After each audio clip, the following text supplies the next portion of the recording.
Bueno, nuevamente buenas tardes a todos y todas. Vamos a iniciar el acto de incorporación de un nuevo académico a nuestra institución y es uno de los momentos más gratos que tiene la academia, dar la bienvenida a distinguidos científicos de diversas partes del mundo que se incorporan tanto como miembros correspondientes o miembros titulares. En esta oportunidad vamos a incorporar a una distinguida científica procedente de Canadá, y invitaría a la doctora Zulma Gasparini que haga la presentación del futuro nuevo académico. La propuesta y aceptación en la incorporación de la doctora María Gabriela Mángano en calidad de académica correspondiente fue oportunamente extensa y muy fundamentada, dado su meritoria trayectoria. En esta oportunidad y en virtud del tiempo acordado para su incorporación y en lo fascinante e incluso accesible que será su exposición, hemos seleccionado algunos párrafos de su vida profesional y personal que la definen. La doctora Mángano nació en la ciudad de Buenos Aires en 1965, es licenciada en Ciencias Geológicas de la UBA, doctora en Geología de la misma institución, y en 1994 se graduó como licenciada en Filosofía en la Facultad de Filosofía y Letras de la Universidad de Tucumán. Entre otros, fue investigadora del CONICET y profesora de la Facultad de Ciencias Naturales de la Universidad Nacional de Tucumán. En el 2004 se trasladó junto con su familia a Canadá, donde desde 2013 se desempeña como full professor en el Departamento de Ciencias Geológicas de la Universidad de Saskatchewan. Al respecto, cabe mencionar que Gabriela es la primera mujer en obtener ese cargo en esa universidad.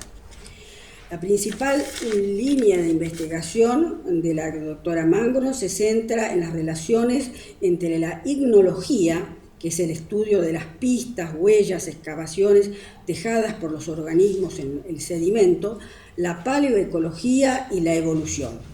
Una de esas líneas busca reconstruir, utilizando las herramientas conceptuales de la ignología, la evolución de las comunidades marinas bentónicas a lo largo del tiempo geológico, con énfasis en las radiaciones del lapso ediacariano-cámbrico y ordovícico. Nada menos, para que ustedes se ubiquen, 575 a 400 millones de años. Como vamos a ver en su exposición, entre sus contribuciones más destacadas en paleoecología evolutiva se encuentra la determinación de cambios evolutivos en los ecosistemas durante los inicios del Fanerozoico, conocidos como transición ediacariana-cámbrica. Este evento estuvo caracterizada por la rápida aparición de la gran mayoría de los planes morfológicos que hoy habitan nuestro planeta. Como les decía al principio, quitarle en realidad espacio a su muy interesante exposición, hacer una descripción de todos sus aportes. Ha participado en muchos trabajos de campo, diría prácticamente en todos los continentes. Es apasionante los trabajos que ha hecho junto con su esposo que nos acompaña, Luis Batois, formando grupos de investigación muy importantes. En este sentido quiero, acortando, destacar algo muy importante y que es relevante para la academia. Es la transferencia o la relación que tiene la persona que obtiene en esta designación con la formación de argentinos. Eso es importantísimo. Es decir, puede ser muy importante cosas puntuales, pero en el caso concreto de Gabriela y su esposo han formado algo que es una escuela ampliamente diversificada con gente realmente de todo el mundo. Y eso para nosotros como academia tiene muchísimo valor, más allá obviamente de todos sus aportes científicos que son de primera línea desde ya representados por más de 250 papers en las revistas top, obviamente. Ella ha trabajado y sigue trabajando mucho como editora, entre ellos debemos decirlo, en la revista Ameguiana, que es justamente la revista de la Asociación Paleontológica Argentina, también como jurado, mucha participación en nuestro país, porque ella trabaja y ha formado gente principalmente en 4 universidades. En la UBA, obviamente es su casa, en la Universidad de La Plata, Córdoba y Tucumán.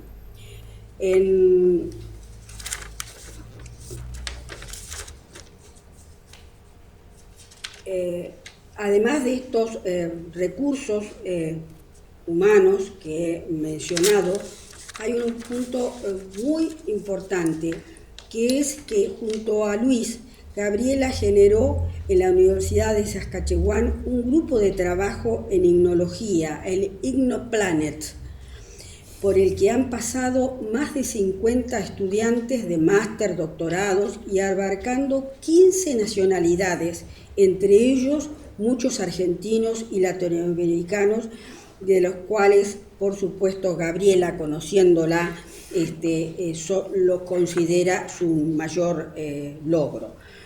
Yo agregaría que Gabriela tiene una personalidad muy especial, ella es muy empática, es una mujer muy querida y muy reconocida, digamos, como científica, pero como persona. Ella apoya y empuja. Y eso se advierte en todos los días. Aparte, esos comentarios se difunden. Y no los tiene cualquiera esas capacidades. Para nosotros como academia, y a mí en particular, es algo de un valor tremendo. Y solamente creo que esas personalidades pueden llegar a tener grupos tan heterogéneos como mencioné y como después ustedes lo van a ver en su exposición. Hay algo que la gente atrae, si hay capacidad, mucho más. Y hoy en día, digamos, la gente joven reconoce y precisamente busca aquellos directores empáticos, por decirlo de manera breve. Así que su familia está presente, su mamá, su hermana, su esposo, su sobrino, y en la distancia, por supuesto, sus hijos y de hecho sus colegas,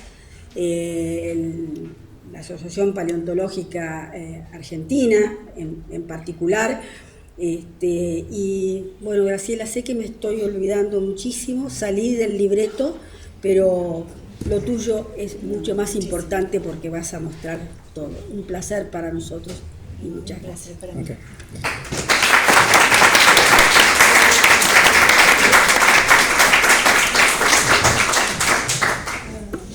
Invitamos para formalmente darle la bienvenida a la academia a la doctora Mángano, que se acerque aquí. Le vamos a hacer entrega del diploma que formalmente reconoce su participación en la academia.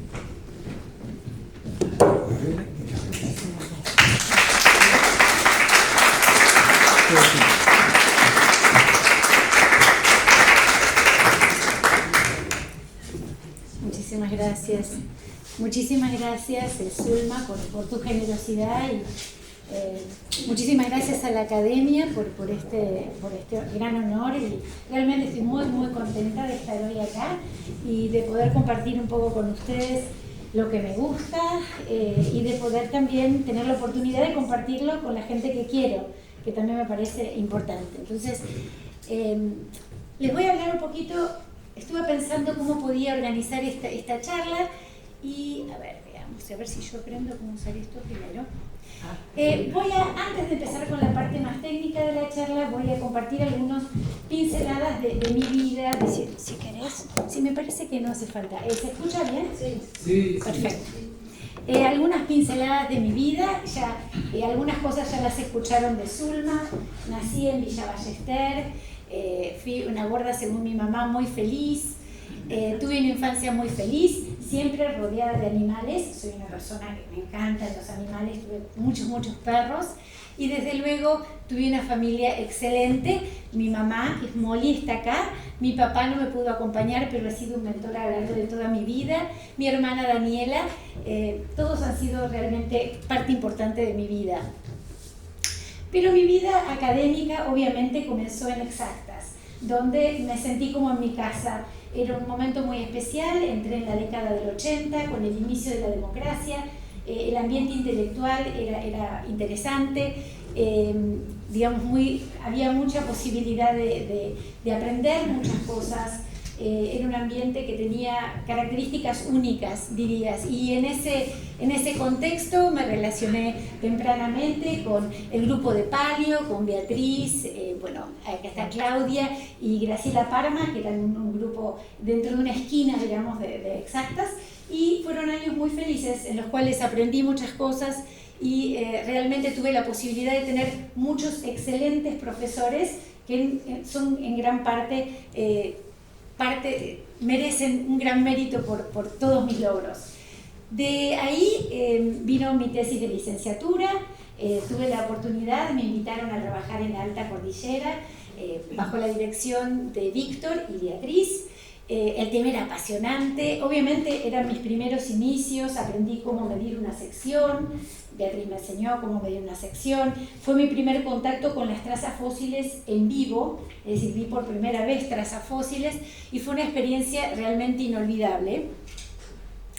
Después siguió el doctorado, durante el doctorado lo hice, como dijo acá Zulma, en la ciudad de Buenos Aires, pero debido a tiempos económicos, situación económica, decidimos mudarnos a Tucumán para estar cerca de los afloramientos. Trabajamos en el sistema de Famatina, ahí expandí un poco mis intereses a las rocas volcaniclásticas, que es una cosa que también me gusta mucho. Estas son fotos de la loma del kilómetro, donde hicimos gran parte de nuestra estratigrafía de la formación Suri, y fotos también de vulcanitas de la Sierra de las Planchadas.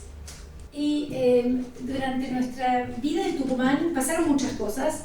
Estábamos muy cerca de la Universidad de la Facultad de Ciencias, de la Facultad de Filosofía y Letras. Cuando habíamos vivido en Buenos Aires, tanto Luis como yo hemos tenido mucho interés en hacer una carrera en humanidades, pero debido a las distancias entre las facultades era imposible.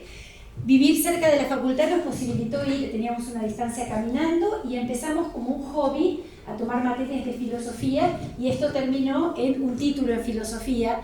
Esta fue una época maravillosa, hicimos amigos y sobre todo nos cambió completamente la perspectiva en cuanto al trabajo científico, nos dio una nueva forma de entender la ciencia, el conocimiento y los distintos ámbitos de la cultura.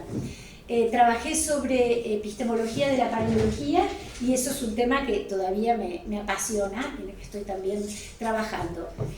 Después vino un primer postdoc. En esta época la gente no viajaba tanto y bueno, mi mamá estaba preocupada porque nosotros queríamos ir a China. Hicimos este postdoc en el centro de China, en Henan, una provincia, y nos movimos también temáticamente. Ahora nos focalizamos en secuencias lacustres. Teníamos mucho interés en entender tanto la sedimentología como la ignología, las trazas fósiles de secuencias lacustres. Este postdoc fue seguido por otro postdoc, como beca postdoctoral del CONICET. Nos mudamos de vuelta a Tucumán, trabajamos en lo que sería la formación pompoviscana, el precámbrico, el campo ordovícico del noroeste, y ahora no solo en Famatina, sino nos expandimos también a lo que sería Cordillera Oriental y un poco de Puna. Y después hicimos otro postdoc. Ahora, como becarios externos del CONICET, fuimos a lo que sería el Mid-Continent, y también es una nueva expansión temática. Ahora vamos a trabajar en las secuencias marginales, secuencias estuarinas, secuencias deltaicas, en lo que sería el Paleozoico superior del Mid-Continent. Durante esta época hay grandes cambios en la familia. Llegamos primero con Melanie, que era un bebé de 6 meses. Por suerte, los afloramientos estaban muy cerca de donde estábamos, así que la llevábamos frecuentemente al campo, pero también durante estos 4 años llegaron Michelle y Gabriel. Así que llegamos a Estados Unidos con uno, nos fuimos a Estados Unidos con 3 niños. Y empezamos ahí nuestro desafío, ¿no? de poder compatibilizar la familia con el trabajo. Volvimos a la Argentina con la esperanza renovada de trabajar en Argentina. Esta vez no vivimos en la ciudad de Tucumán, sino en la montaña, en lo que llaman la yunga, la selva. Esta también es una época muy feliz, los chicos les encantó, tienen millones de recuerdos, lamentablemente no tenemos muchas fotos, pero fue una etapa muy buena de vida, lo que puse acá, vida en Orcomolle, y también expandimos temáticamente nuestra investigación. Empezamos a trabajar más en Patagonia, en depósitos mesozoicos y cenozoicos, tuvimos también toda una expansión temática. En esta época también salimos mucho al campo, estas son fotos en la zona de Cordillera, esto es Punco Escana. Salimos mucho al campo con los chicos, nos acompañaban frecuentemente, ya más grandecitos, plena infancia, y durante este tiempo los chicos aprendieron que en el campo uno puede tener accidentes, uno puede necesitar asistencia médica y uno puede necesitar medicamentos. Así que, como ven, ninguno de nuestros 3 hijos, como ven aquí, siguió en el ámbito geológico. Mi hija mayor dice que la torturamos suficiente. Y tenemos ahora nuestros 3 jóvenes profesionales. Y debido, básicamente, durante la crisis del 2001-2002, hicimos la decisión de emigrar. Y emigramos a este continente blanco, a un país blanco. Nos mudamos a la universidad, a Saskatchewan. Saskatchewan es una provincia de lo que se llama el centro canadiense, las praderas canadienses. Tiene clima muy, digamos, difícil. Como dicen los locales, tienen 2 estaciones, invierno y julio. Esto es invierno, parece Narnia, y después tenemos julio. Pero ha sido, desde entonces trabajamos ahí como profesores e investigadores, y desde luego estamos sumamente agradecidos a la oportunidad que nos ha dado de, como decía Zulma un poquito, de tener una escuela en ignología y de poder seguir en contacto con nuestros colegas, nuestros amigos en Argentina y en Sudamérica. Y desde luego, lo último que les quiero contar es que 2 décadas después, nuestra hija está acá casándose y expandiendo la familia. Ahora ya somos más en la familia canadiense y seguimos en este gran desafío, ¿no?, de compatibilizar la vida familiar, los intereses profesionales, con lo que es la vida más particular. Ok, hasta ahí nuestro pincelazo más personal, y les quería contar un poco mi propia historia desde mi perspectiva. Y ahora los voy a invitar a lo que sería la parte más técnica de la charla. Y la organicé así. Vamos a empezar en el presente, vamos a básicamente explorar este presente y nos vamos a preguntar cómo llegamos a la extraordinaria y complejamente, ecológicamente compleja, biosfera moderna. Después nos vamos a sumergir en el pasado profundo y vamos a tratar de explorar cuál ha sido el rol de los animales en la modificación de esta biosfera a lo largo de la historia, y nos vamos a focalizar en esa transición ediacariana cámbrica. Para aquellos que no sepan mucho, esta es una transición que pasa aproximadamente hace 500 millones de años. En realidad la fecha exacta cambia todo el tiempo, alrededor de los 539 de acuerdo a las últimas investigaciones. Y después vamos a volver nuevamente al presente y nos vamos a preguntar esto que vemos, esto que aprendimos sobre las transformaciones de la biosfera, cómo se aplica desde el contexto del desafío del antropoceno, y cómo podemos entender estas interacciones entre los animales y su ambiente. Entonces, elegí para empezar esta foto que me encanta, es una invitación al trópico. Esta es una planicie mareal en la isla de San Salvador, la isla a la que llegó Colón. Es la isla con menos influencia antropogénica dentro de lo que sería el archipiélago de Bahamas. Y acá estamos en una planicie mareal, y todo lo que vemos es el producto de la acción de los... ¿es el del medio? El para señalar. Ay, no, me fui. Todo lo que vemos, absolutamente todo lo que vemos, todos esos montículos que vemos hacia el horizonte, son el producto de este crustáceo, que se llama Glypterus acanthurus. Tiene unos 10, 14 centímetros de longitud y es un eficiente excavador. Excava y produce unas estructuras que les voy a mostrar ahora, que son muy interesantes. Esto está hecho con una resina. La apertura en el tope de estos montículos tiene unos 3-4 centímetros, se inyecta con resina y produce estas impresionantes estructuras. Algunas son espiraladas, otras son así más dendríticas. Y básicamente lo que hace este organismo es modificar todo su entorno. Es lo que llamamos un ingeniero de ecosistemas. Como ingeniero de ecosistemas no solamente modifica el paisaje, sino que modifica los recursos que tienen todas las otras especies. Por ejemplo, estabiliza esos montículos que ven y hay otras especies de crustáceos y de otros organismos que viven en el entorno de Glypterus acanthurus. Eso pasa no solamente en los mares, obviamente los ingenieros de ecosistemas ocurren también en los continentes. Y esta es una foto espectacular que muestra cada uno de esos montículos, esas manchitas que ven ahí en el horizonte, en realidad son mucho más grandes. No les dije, los montículos de Glypterus tienen 1 metro, un poquito más de 1 metro. Estos tienen 10, 20, 30 metros de largo. Acá tienen una aproximación. Son estos montículos que ven ahí, esas pequeñas relieves que ven, y son el producto de esta termita, Microodotermes. Esta termita nuevamente modifica completamente su entorno, genera grandes ciudades obviamente subterráneas, pero además redistribuye los recursos para otras especies que dependen de este ingeniero de ecosistemas. Y desde luego no puedo dejar de mostrarles esta bellísima foto. Esto es el lago Magadi. Acá ya nos movimos de Sudáfrica a Kenia para ver un lago salino, y esto que ven acá en realidad son depósitos pleistocenos.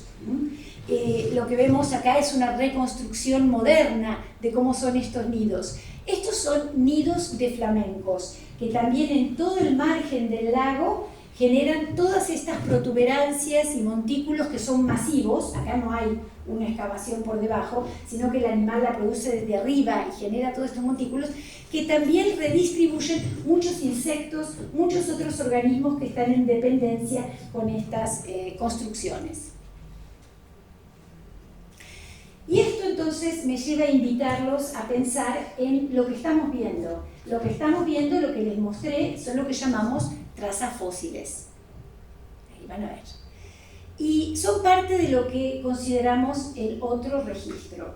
Es decir, en la historia de la vida, clásicamente los paleontólogos utilizan cuerpos fósiles. Es decir, para los que no son paleontólogos, estos son los restos, pueden ser huesos, pueden ser dientes o conchillas de organismos muertos. Pero nosotros estudiamos la interacción del organismo vivo con el sedimento. Y esto es un área del conocimiento que le llamamos la icnología. La icnología estudia dos cosas, básicamente. Estudia los procesos, básicamente lo que llamamos la bioturbación, cuando es en sustrato suelto. Y la bioturbación se entiende como cambios no solamente físicos, es decir, no solamente la construcción de estructuras biogénicas de trazas fósiles, sino también los cambios físico-químicos que ocurren en el sedimento, y tienen un producto. El producto es justamente las trazas fósiles. Acá pueden ver, estas trazas son generalmente de una morfología concreta, son discretas y de alguna forma se relacionan con lo que sería la anatomía del productor, de forma más o menos directa. Por ejemplo, acá ven una traza famosa que se llama Asteriascites, que es producida por estas ofiuras. Acá la ven generando, moviendo los brazos y generando una técnica de excavación muy característica. Esto es la base de un sedimento y es de edad triásica.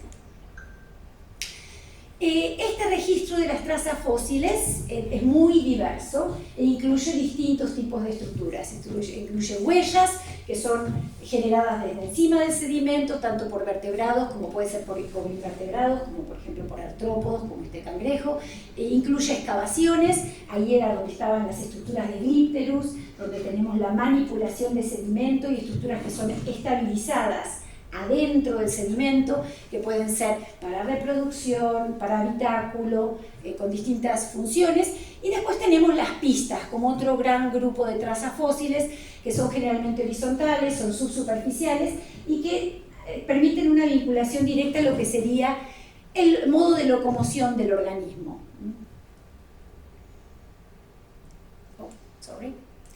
Vamos para el otro lado.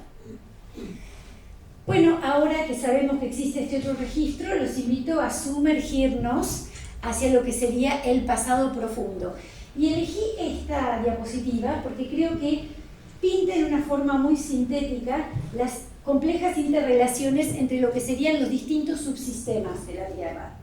Y lo que vemos básicamente, o el mensaje de este diagrama, en el cual, miren, ustedes pueden ver ahí desde 4.5 billones de años hasta el presente, es decir, toda la historia de nuestro planeta, básicamente desde el origen de nuestro planeta, lo que podemos ver es que distintos cambios, por ejemplo, en la atmósfera o en la hidrosfera, como es la curva celeste que ven con el incremento de oxígeno, están directamente vinculados o son incluso provocados por cambios en la biosfera.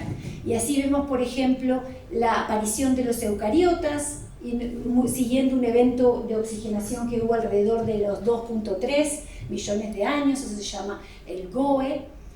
Y lo que me voy a enfatizar yo es en este punto en el cual tenemos otro incremento en el oxígeno de la atmósfera y de la hidrosfera, y que está vinculado a la apertura de un supercontinente que se llama Rodinia, a grandes transgresiones y a la evolución de los primeros animales. Entonces vamos a tratar de concentrarnos en este intervalo entre los 800 y los 500, más o menos, un poquito más joven, millones de años. Esto está muy relacionado con, o nos lleva, digamos así, a algo que se llama el dilema de Darwin. Porque Darwin notaba, cuando estudiaba los sedimentos en Inglaterra, básicamente, en Gran Bretaña, que todos los fósiles aparecían en un determinado momento, en lo que se llama el Cámbrico, cuando empieza el Fanerozoico. Fanero significa vida visible. Pero muy inteligentemente se daba cuenta que esto no era posible, que debía haber habido una gran historia, una raíz profunda en el Precámbrico que todavía no la podía explicar, porque en su tiempo buscaban solamente fósiles macroscópicos y esencialmente cuerpos fósiles, esto no estaba disponible. Y con mucha certeza decía que no podía dar una explicación satisfactoria en su tiempo. ¿Por qué no existían estos fósiles que debían mostrar justamente esa progresión gradual hacia la gran diversificación del Cámbrico? Pero obviamente esto ha cambiado sustancialmente y hoy contamos con más herramientas que las que contaba Darwin. Contamos con relojes moleculares, por ejemplo, contamos con muchos más cuerpos fósiles, una gran comunidad que trabaja con microscopios electrónicos, con sincrotrones, en lo que serían los sedimentos del Precámbrico y con las trazas fósiles.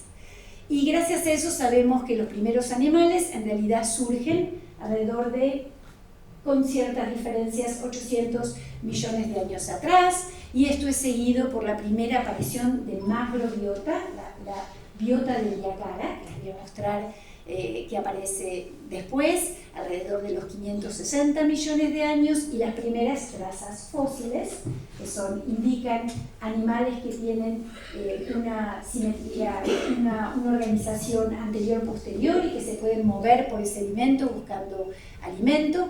Y esto es recién seguido por la gran radiación del Cámbrico, donde tenemos la aparición de todos los grupos modernos, de todo lo que llamamos la fila moderna. Entonces, hoy les voy a mostrar qué es lo que nos cuenta de esta historia, o cómo nos ilumina nuestro conocimiento de la evolución de la biosfera mirando las trazas fósiles. Y ustedes se preguntarán, bueno, ¿y por qué trazas fósiles? ¿Cuáles son las ventajas de las trazas fósiles? Bueno, primero de todo, ustedes pueden ver ahí en negro, es un registro muy continuo. mucho más continuo que el de los cuerpos fósiles. Los cuerpos fósiles tienen lo que se llaman ahí biotas ediacarianas, como macrofósiles, y después tienen un gap, una gran ventana, hasta llegar a los depósitos de preservación excepcional, que se llaman Lagerstätten.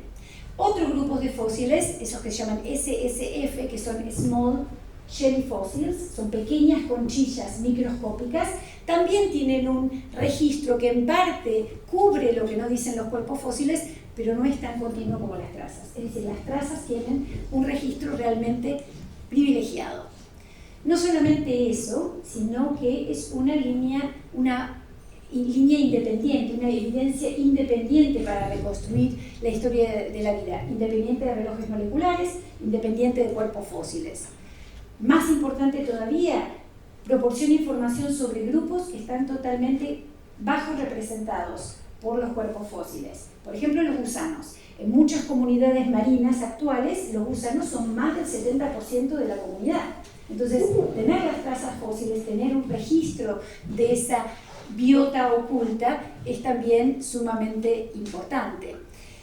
Y finalmente, como las trazas se producen in situ, nos muestran las relaciones con el sedimento en el lugar, son un excelente proxy para cualquier estudio ecológico, desde el nivel cineecológico hasta el nivel macroecológico. Es decir, son un excelente proxy para reconstruir la ecología del pasado a distintas escalas.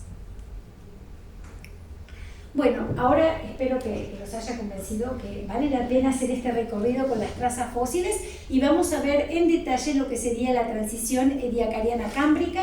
Les recuerdo que estamos alrededor de los 500 millones de años y vamos a empezar caracterizando cómo es el ediacariano. ¿Qué sabemos del ediacariano? Estas son las comunidades ediacarianas, los organismos que fueron descubiertos recién en la década del 40 en Australia, son los primeros organismos macroscópicos que se conocen del precámbrico. Tienen todas estas simetrías extrañas, muchos parecen frondes, y ustedes se preguntarán cómo viven estos organismos, porque parecen plantas, pero no son plantas. Estos organismos viven agarrados a una mata microbial, no hay vida adentro del sedimento y ellos viven sobre la columna de agua alimentándose a distintos niveles. Algunos viven sobre la mata microbial en sí, la exploran a la mata microbial, se mueven sobre la mata microbial y otros viven en distintos niveles dentro de la columna de agua. En esta comunidad, en esta ecología, no hay predadores, por eso se la llama el jardín de Ediacara. La pregunta entonces que nos podemos hacer es, estos son los cuerpos fósiles, estos en realidad son restos de organismos que vivieron, y acá hay todo un tema apasionante que es el tema de cómo se preservaron, que no es un tema menor. Pero pasemos a lo que serían las trazas fósiles. ¿Qué sabemos? ¿Tenemos trazas fósiles de este tiempo? Y aquí les traigo un dato que es una síntesis. Esta es una base de datos con más de 150 unidades, es una base de datos global que les muestra que sí, tenemos numerosas ocurrencias, tenemos numerosas de trazas fósiles, y lo característico de estas asociaciones es que tienen muy baja diversidad. Como ven, el plan morfológico, la arquitectura clásica son estructuras horizontales que exploran, son de pastoreo, comen en la mata microbial, no la penetran a la mata microbial, y el 60% de los casos están vinculados directamente a mata microbiales, es decir, hay otras estructuras que indican la presencia de las matas, y más del 50% son monoespecíficas, es decir, tenemos una sola forma presente. Es decir, este es un panorama en el cual tenemos animales, esos animales están moviéndose sobre el sedimento, pero la diversidad es extremadamente limitada. ¿Hay algunas excepciones? Sí. Estas son las gemas de las biotas ediacarianas, las trazas fósiles ediacarianas. Acá tenemos estas trazas que son como marcas de raspado, que son generadas por ese organismo, de afinidades muy controversiales, pero parece algo así como una latita. Y tiene una especie de herramienta, digamos, con la cual es como una especie de rádula, no es una rádula, con la cual puede rascar el sedimento y comer sobre la mata microbial. Esa traza se llama Kimbericnus. Y también tenemos estas otras estructuras que son de descanso de este organismo que es como icónico de la biota de Ediacara, esto es Dickinsonia, que hoy sabemos, gracias a los fósiles químicos, que en realidad tiene afinidades animales. Dickinsonia es un animal y como todo animal se moverá posiblemente muy lentamente alimentándose sobre la mata microbial, pero era capaz de movimiento, una característica que es propia de los animales. Ahora los voy a llevar a un lugar maravilloso, esto es Namibia, el grupo Nama, un lugar donde están viniendo las últimas novedades acerca de lo que es esta biota ediacariana, que como les decía fue descubierta en Australia, después con muchos afloramientos en Rusia y en otros lugares, inclusive Canadá, el este de Canadá, pero los voy a invitar a donde hay la mayor concentración actual de paleobiólogos estudiando la biota ediacariana. ¿Y por qué es interesante el grupo Nama? Porque el grupo Nama registra los últimos 10 millones de años antes del Cámbrico. No solamente los registra un tiempo que es crucial para entender la transición, sino que miren lo que son los afloramientos infinitos, hasta donde da la vista y prácticamente sin deformación, es decir, una situación ideal para los geólogos. ¿Qué tenemos como novedad en el grupo Nama? Bueno, en los cuerpos fósiles, una gran novedad. Estas secuencias son de mixtas, tenemos secuencias que son silicoclásticas y secuencias que son carbonáticas, y tenemos los primeros arrecifes de metazoos. Esta es una gran novedad para el grupo Nama. Previamente solo arrecifes microbiales, ahora tenemos arrecifes de metazoos. ¿Qué afinidades tienen los metazoos? Bueno, hay gente que considera que son poríferas, hay otros que consideran que no son poríferas, es decir, las afinidades de estos organismos son discutidas, pero no hay ninguna duda de que estamos en la presencia de metazoos. ¿Y qué podemos decir de las trazas fósiles? Bueno, aquí tenemos una nueva datación, miren, 539, esa toba cambió progresivamente en el tiempo en cuanto a su calibración, y por encima de esa toba, que estaría exactamente aproximadamente en el límite, tenemos estas estructuras sumamente complejas que anteriormente eran consideradas como que eran ediacarianas, es decir, pensábamos que estaban por debajo del límite, pero con un límite más, un límite 539, es decir, un límite más joven, estas trazas podrían ser ya cámbricas. Y ahí tenemos ese bellísimos tirabuzones con el movimiento helicoidal explorando ya el sedimento, y acá tenemos otras trazas, estas que parecen pretzels, también trazas de exploración que penetran el sedimento, son también típicas del Nama, mucha densidad, prácticamente cubriendo toda la superficie en la ausencia de matas microbiales y penetrando, como ven acá en sección vertical, penetrando en el sedimento. ¿Qué es lo que nos dicen? ¿Cuál es la noticia de esto? La noticia es: tenemos animales, y estos animales son capaces de explorar, de buscar alimento dentro del sedimento, de generar nuevos nichos. Tenemos una ocupación de lo que llamamos el ecoespacio infaunal. Y podemos hacer así entonces lo que llamamos linajes. Podemos tratar de ver qué trazas, qué distintas trazas fósiles en distintas edades están vinculadas en su arquitectura, y esto nos puede llevar a pensar que están vinculadas en sus productores, que quizás tenemos un clado que se está diversificando.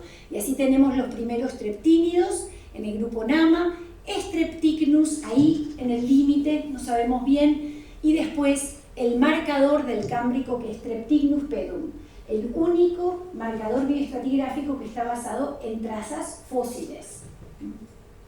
Y acá lo que les puse aquí es el productor de treptínidos, porque en la última década ha habido una gran cantidad de estudios neoignológicos en los cuales vemos cómo trabajan distintos gusanos para poder relacionarlos como potenciales productores. Y estas estructuras son todas creadas por este grupo, que son priapúlidos. Los priapúlidos son gusanos que en la actualidad son marinos, pueden ser macrofauna o mediofauna, pero son muy limitados en diversidad, muy pocos géneros.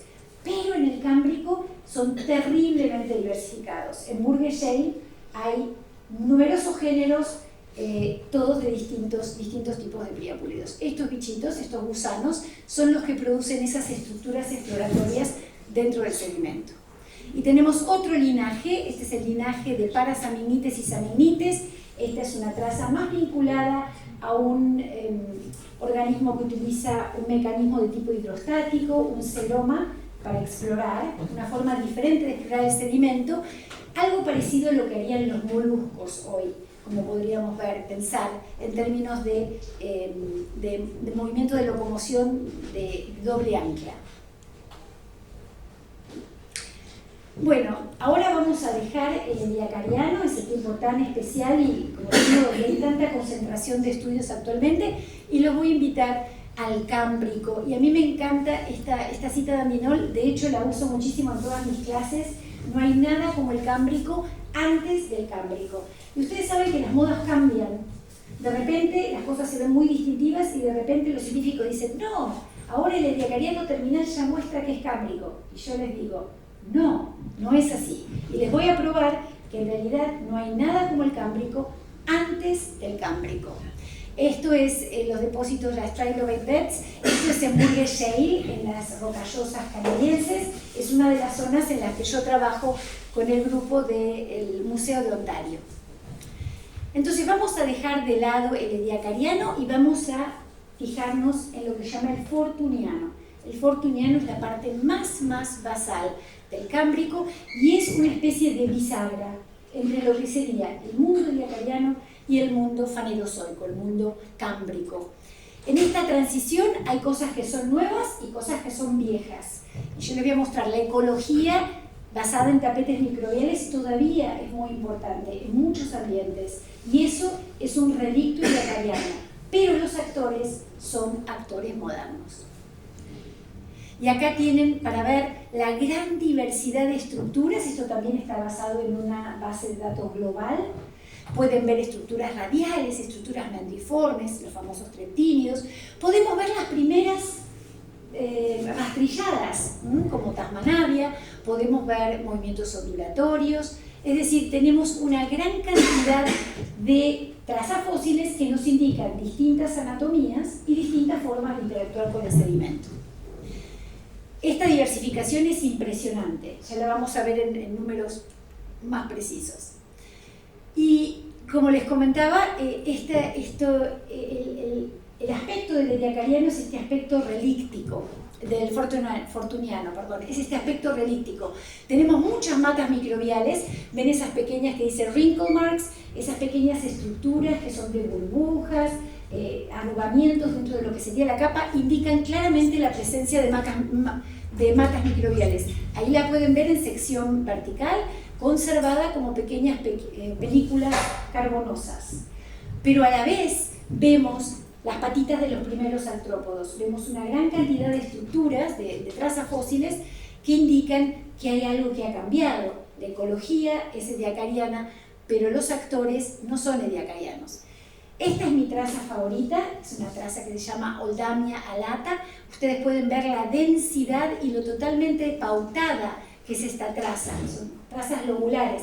El animal explora y come, y no vuelve a pasar por el mismo lugar. Es una traza muy organizada. Esto lo que nos dice es una forma de darnos la señal de que los sistemas nerviosos de estos organismos son muy diferentes a los que tenían en el ediacariano. Ahora son capaces de un movimiento controlado, buscando gastar el mínimo de energía para poder explotar un determinado recurso. Tenemos estas, lo que llamamos trazas complejas, que tienen una arquitectura mucho más compleja. Esto no existe en el ediacariano. Y acá otra de mis trazas favoritas, esto es Samignites saltensis, antes se llamaba Nereides saltensis, y lo que ven es una traza meandriforme con algunos errores. Esas flechitas están mostrando puntos en los que el animal se desvía, quizás por un problema de imperfección sensorial, y toca por donde ya comió y sale para corregir su camino. Esta es una traza también muy sofisticada, si lo queremos decir, es una forma de explorar el sedimento que es muy sofisticada. Esto está totalmente ausente en el ediacariano. Entonces, dejemos ahora el ediacariano, que es este tiempo de transición, esta gran bisagra, y movámonos al resto del Cámbrico inferior, se llaman Stage 2 y Stage 3. Acá lo que tenemos básicamente es un gran cambio en la ecología, una profunda reestructuración ecológica. ¿Y cómo se manifiesta con las trazas fósiles esto? Con la penetración hasta 1 metro dentro del sedimento. Lo que tenemos es las primeras comunidades de suspensívoros, densamente apiladas. Ustedes pueden ver, estas se llaman fábricas, son ignofábricas, verticales. Estos organismos son suspensívoros, es decir, viven adentro de la estructura, pero se alimentan de partículas que están en suspensión en la interfase agua-sedimento, y básicamente son importantes porque cambian completamente lo que es la dinámica interna del sedimento. Es decir, oxigenan lo que sería la parte interna del sedimento, ayudan con todo lo que es el reflujo de nutrientes, como fósforo, como nitrógeno, tienen distintos papeles, distintas especies pueden hacer distintas cosas, pero esencialmente son grandes ingenieros de ecosistemas. Cambian completamente su entorno y los recursos para otras especies. Esto que se da es como una segunda etapa en lo que sería la explosión del Cámbrico, el mundo post-fortuniano. Ahora, si sintetizamos todo esto, podríamos decir que primero tenemos los primeros macrofósiles con la famosa fauna de Ediacara. Eso es seguido por las primeras evidencias de trazas fósiles, es decir, de organismos bilaterales que pueden moverse sobre esos sustratos. Después tenemos la diversificación, que es característica del inicio del Cámbrico, y eso es seguido por la aparición de bioturbación vertical y la complejización ecológica de estos ingenieros de ecosistemas, que pasa un poquito después, durante la parte final del Cámbrico inferior. Esto obviamente es algo de mucho detalle, pero ha generado una gran discusión, un gran debate, y lo llamamos la hipótesis del desacoplamiento. Lo que indica básicamente es algo muy sencillo, y es que la radiación fue primero, y la radiación es como conducente al cambio ecológico. Es decir, primero existe la radiación y después el cambio ecológico. Y después, y esto me sirve como vínculo, tenemos los grandes yacimientos tipo Burgess Shale, que son Burgess Shale, que es en las rocallosas, y también Chenjiang, Sirius Passet y muchos otros, en los cuales tenemos esta gran explosión de morfologías preservadas como cuerpos fósiles, como cuerpos blandos, que es el tipo de preservación excepcional. Déjenme que les comparta una foto clásica. Esto es de la apertura del Museo de Ontario. Tiene una nueva exhibición sobre los organismos de Burgess Shale. Burgess Shale es este gran yacimiento fosilífero extraordinario que existe en el oeste de Canadá, en las rocallosas canadienses. Y se descubrió en 1909, y a partir de ahí ha sido un verdadero tesoro de nuevos organismos. Fíjense en las morfologías de estos organismos. Muchas de estas morfologías son extrañas. Tenemos ese organismo lleno de espinas, eso se llama lucigenia, y tenemos estos que son espectaculares. Estos se llaman radiodontos. Parece un artrópodo, pero no es un artrópodo, porque una de las características para ser artrópodos es tener patas articuladas en cada segmento, y justamente este Anomalocarideo no tiene patas. Entonces lo que tenemos acá son todo un grupo que es en transición a la artropodización, que se llaman los radiodontes, y que son totalmente extraños. Tienen estas bocas circulares, estos grandes apéndices para predación, y una gran diversidad de morfologías extrañas. Esto les hará recordar a Stephen Jay Gould y la idea de Wonderful Life. ¿Cómo se relaciona esto con las trazas fósiles? Bueno, durante mucho tiempo se vio como incompatible la bioturbación con la preservación de esos cuerpos blandos excepcionales, totalmente preservados. Me olvidé decirles, incluso corteza cerebral, es decir, tenemos sistemas nerviosos preservados, sistemas digestivos, todos los órganos internos de muchos de estos organismos están preservados. Entonces, ¿cómo se compatibiliza esa preservación excepcional con la presencia de bioturbación? Que genera oxígeno en el sedimento, que remueve, que destruye. Bueno, por mucho tiempo se pensó que era imposible, pero hoy sabemos que esto no es así. Y en realidad, los Lagerstätten, estos depósitos excepcionales, tienen una característica que es única, que es la asociación de caparazones, de estos artrópodos, que son básicamente cutícula, muchos son mudas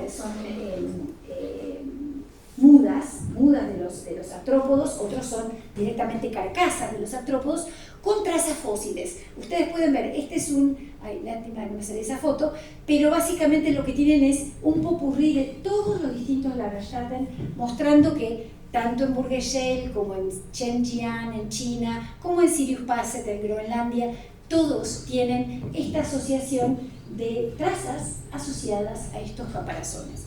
Y les voy a mostrar mi caso favorito, porque la gran pregunta que nos hacemos es si hay un vínculo ecológico entre el cuerpo fósil, el caparazón y las trazas, o es simplemente tafonomía, es decir, estamos protegidos debajo de algo que tiene un comportamiento distinto y se preserva.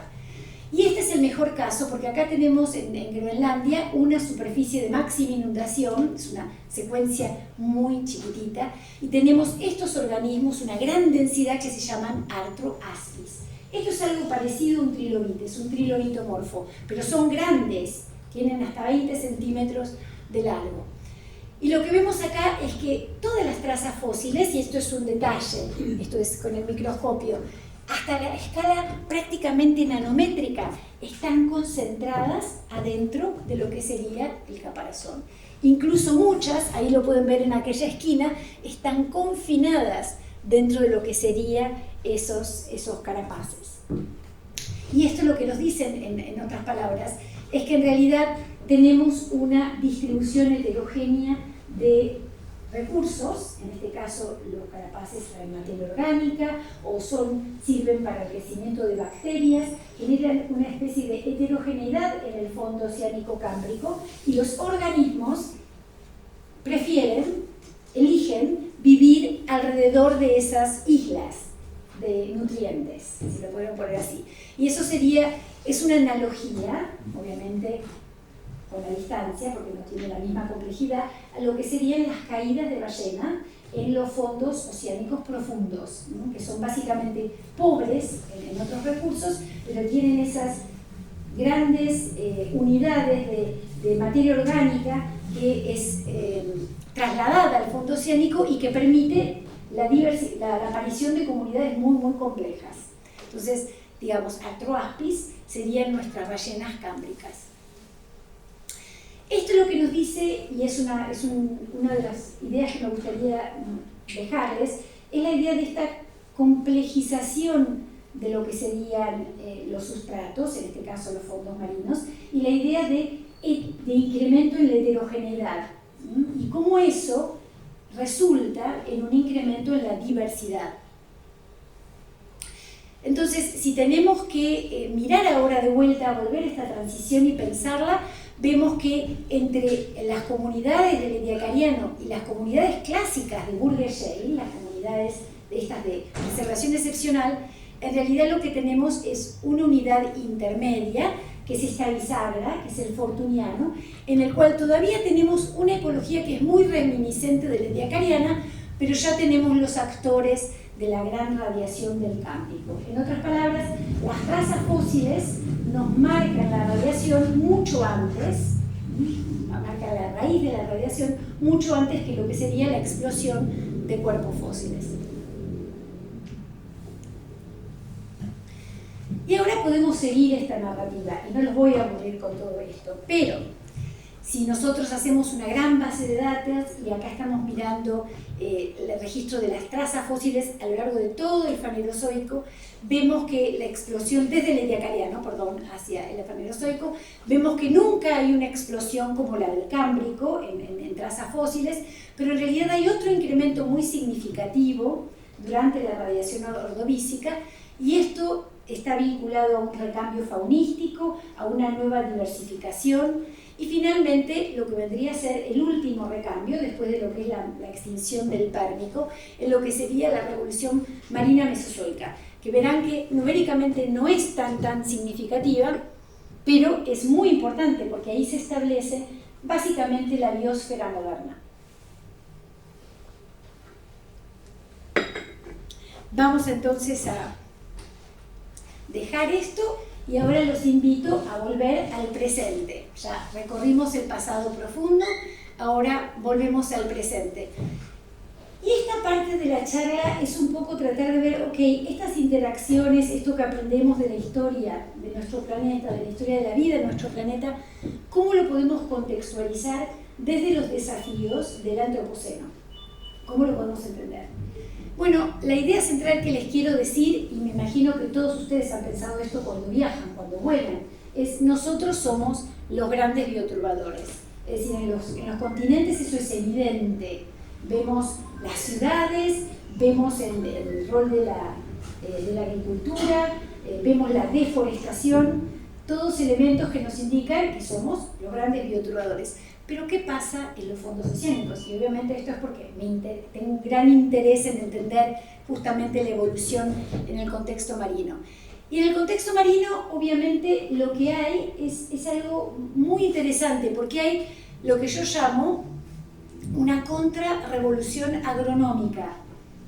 Y esto se ha dado desde los estudios que se hicieron en la década del 90 en adelante, en los cuales vemos que la mayor parte de la superficie de los océanos están totalmente modificadas. Esto pasa hasta los 500 metros de profundidad y ahora sigue en todo lo que sería la zona del talud con distintos tipos de pesca que se utilizan para controlar. Bueno, les traigo algunos de estos ejemplos de cómo es la contraheterogeneidad. Este es un estudio en el cual muestra esto, es información de sonar. Lo que ven todas esas rayas y cosas es, esto tiene lo que sería la pesca de arrastre. La pesca de arrastre es todo un mundo. Yo no sabía esto hasta que me interesé en leer, pero hay una gran cantidad de distintos tipos de maquinarias, de distintos tipos de formas de penetrar a distintas alturas dentro del sedimento, pero esencialmente lo que genera es un cambio en la estructura ecológica. Lo que tenemos es que disminuye drásticamente la diversidad, es decir, los organismos son mezclados, son sacados, es decir, del sedimento, mezclados, muchos no pueden volver a excavar, y lo que tenemos también es gran cantidad de materia en suspensión y oxidación, es decir, toda esa materia orgánica queda ahí disponible, es decir, el sedimento queda empobrecido frente a esa manipulación de los recursos. Hay una desaparición de lo que se llaman especies claves y lo que tenemos es los oportunistas, aquellos que pueden, con muy pocas condiciones, pueden resurgir. ¿No es cierto? Entonces lo que tenemos ustedes pueden ver acá en un paisaje moderno, esto más o menos para que se den una idea, es más o menos 50 centímetros por 50 centímetros y estas son justamente excavadores, como si dijeran Glypterus, es otro crustáceo, también que genera el mismo tipo de comportamiento, es decir, bioirriga en estas galerías, y acá lo ven cómo se ve con la marca de justamente la pesca de arrastre, queda como algo totalmente removido en realidad. Y esto simplemente para mostrarles cómo distintos tipos, cuanto más profunda y más eficiente es el tipo de pesca, de distintos tipos, es arrastre con puertas o arrastre hidráulico, distintos tipos de profundidad dentro del sedimento, la recuperación es mucho más lenta, hasta ser prácticamente imposible. No todas son malas noticias, porque en muchos sistemas actuales, por ejemplo, este es un estudio en la costa de Hong Kong, desde que no permiten más la pesca, lo que posibilitaron es la recuperación de las comunidades. Y gran parte de las comunidades se recuperan. Este es un estudio que entre el momento en que ponen el ban, el impedimento de pesca, hasta pasaron alrededor de 3 años y lo que ven es que hay un 80% de la recuperación. Es decir, que en sistemas tropicales, al menos, la recuperación es rápida. Y los querría dejar con esa idea, con la idea esta de que la revolución agronómica, es decir, lo que pasó en ese momento, en ese hito dentro de la historia de la vida, con la gran radiación del Cámbrico y la revolución agronómica, lo que tenemos es ese desencadenamiento en lo que sería la heterogeneidad de los ambientes y esos feedbacks que se dan entre los distintos sistemas que son conducentes a una mayor diversidad. Y lo que tenemos hoy es lo contrario, en cierto sentido. Tenemos una pérdida de esa diversidad marina justamente por esta homogenización y por la acción directa antropogénica. Así que, en cierto sentido, un llamado a pensar, bueno, hay un rol que debemos cumplir, debemos proteger estos sistemas. Y los dejo con esta idea. Este es un fotógrafo que me gusta mucho, les recomiendo que lo exploren. Que básicamente lo que dice es esta idea de que hay algo estético en la búsqueda del conocimiento, ¿no? Yo pienso que las personas encuentran distintos incentivos por los cuales estudiar o algo que les gusta. En mi caso, por ejemplo, a mí me emociona ver un hermoso paisaje o un fósil que tiene una complejidad que me llama la atención, y eso lo que genera, esa emoción o lo que genera es un interés por aprender más. Y ese interés obviamente conduce a una concientización y a tomar una determinada partida, ¿no? A pensar que tenemos un rol que cumplir. Y bueno, los dejo con ese pensamiento, pero obviamente no puedo dejar de mencionar que esto es, como decía un poco Zulma, es mi máximo orgullo. Las distinciones son hermosas y son individuales y son muy agradecidas. Pero mi gran orgullo y algo que yo considero importante es poder seguir generando escuela, poder seguir teniendo colegas y amigos con los cuales uno trabaja, comparte lo que les gusta, y este es nuestro grupo de estudiantes argentinos que han venido con distintos tipos de becas, con distintos tipos de intercambio, algunos son graduados, otros son de postdoctorado. No solamente estudiantes argentinos, tenemos también muchos estudiantes latinoamericanos, entre ellos fundamentalmente de Colombia y Venezuela, pero también tenemos brasileños, ahora vamos a tener nuestros primeros estudiantes chilenos, ecuatorianos, y obviamente una gran cantidad de estudiantes canadienses, que también tienen una gran diversidad de temas, desde gente que le gusta mucho los vertebrados, a gente que es totalmente pro invertebrados,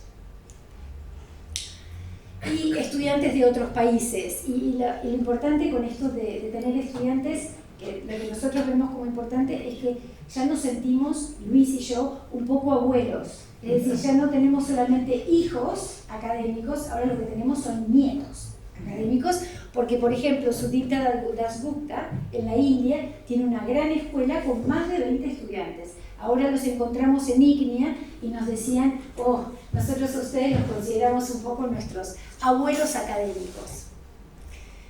Y obviamente esto no es el trabajo de una persona, ni mucho menos. Hay todo un contexto que me gustaría remarcar de amigos, de familia, de colegas, que han sido sustanciales en todos estos años y espero sigan siendo los años en el futuro. Y en el contexto que vivimos hoy, la situación política que vivimos hoy, es muy importante remarcar que todo esto solo es posible en una universidad, en una institución como nuestra universidad de Ciencias Exactas y Naturales, que es una universidad pública. Y creo que esto también es algo que estuve muy contenta de poder llegar, llegué justo para la marcha de Brasil, y realmente fue algo que me llenó el corazón, me hizo sentirme esperanzada de que realmente si tanta gente se moviliza por algo tan importante, que fue tan importante para mí y para toda mi vida, creo que es un mensaje muy importante. Bueno, les agradezco infinitamente la